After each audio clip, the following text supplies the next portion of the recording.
Ken. Hello. Ayon sa biyaya ng Panginoon, okay naman po ako, tita. Kumusta naman pala yung pag-assist ko sa'yo bilang agent nung time na kumuha ka ng bahay? Okay naman ba yun? Sa'yo? Yes, tita. Nakakatawa na ikaw yung naging sales agent ko dati kasi napaka-accommodating mo, tita. Lahat ng tanong ko, tita, sinasagot mo. Then sinamahan mo ako from beginning hanggang sa pag-turn over. Talagang maaasahan ka po talaga, tita. So, pwede mo ba kami i-recommend sa mga future buyers mo? Ako or si Yes on Realty? Oo naman, tita. Yes na yes.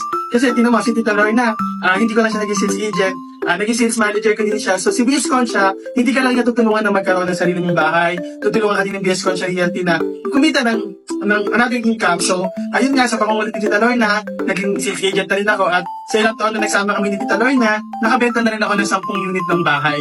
Okay, so please, be part of our team. BS Concha Realty.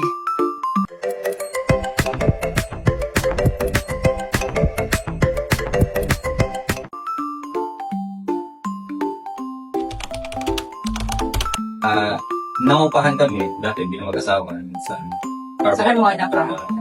Kabilang baybay. Bye-bye. At nahirapan kami kasi nag-work kami parehas, tapos hindi naman saan namin saan napunta yung pinita namin.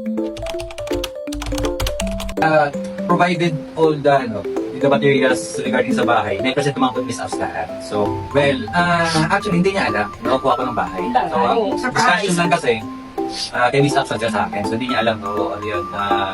Surprise effective, pero hindi niya talaga alam. Yes naman. Oo naman. Sa mga friends namin, sa relatives, 110 or 200% talaga na ma-recommend ng DS Coach. The way sila mag-assist from start to end. Ito na talaga. Kami dalawa. Sa akin dalawa. Ahead na po. DS Coach Realty. So, kaya 110% ma-recommend namin yung full service talaga ng DS Coach agents. Hindi kayo mapapahiya.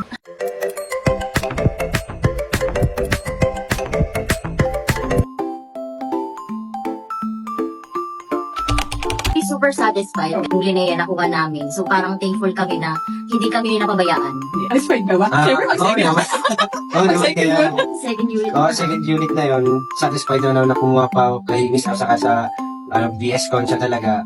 Pinakamaganda talaga yung Service ng BS service Concha. saka yung pinaka-key talaga dun yung tiwala talaga.